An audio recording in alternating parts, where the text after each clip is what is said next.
what I find interesting. I've just spoken to somebody as well that was was the coach of the South African team for MMA and Bahrain and that sort of stuff, and he sort of got exactly what I heard you say, that sports is just like the business world. You play with teams and sports, and you play with them, and they rub each other the wrong way or the right way or whatever, and that's how your team. How do you use that, like in the world of like business? It's like where people come in, they're wearing different jerseys now. How have you used that? Or I think that's a great question. I bring it back to.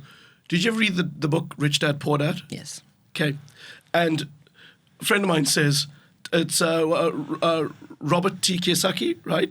And he said, yeah, but if this guy was so good at property, why is he selling books? It's got me thinking. But I think the principles he gives in the books about how you invest in property, how you can build your empire, they hold and they're good.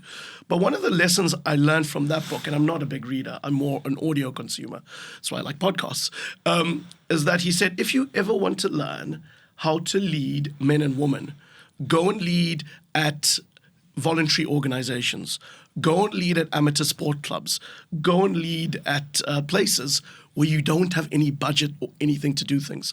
So a big part of my life was actually being involved at Jaguars Rugby Club in Sydenham. It's a great community rugby club. What attracted me to it when I was 18 and I just left high school was that I was passionate about rugby, but this was a black and brown rugby club. And it was an opportunity to give back to a community that I've been a part of. It also helped that Barry Wilson, my former primary school coach, was there and he said, you're coming.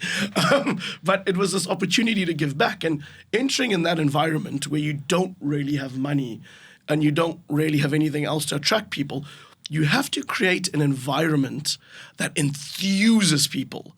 They feel like they're getting great training. They feel like they're part of something. They feel like they're working towards a common goal. So it didn't matter that we finished 7th on the table or we finished 6th on the table. And in the good years, the first team would finish 3rd because that was outstanding for us because of the lack of resources compared to the others in the league we were playing. It was that ability to motivate and get people on a common goal. And that is similar to how I think you bring that into any professional environment. Of course, there you have the ability to motivate with money. You have the ability to motivate with title. You have the ability to motivate with opportunity on trips to travel, conferences, opportunities to upskill with training. But at its core, you learn how to create an environment where people feel a part of something.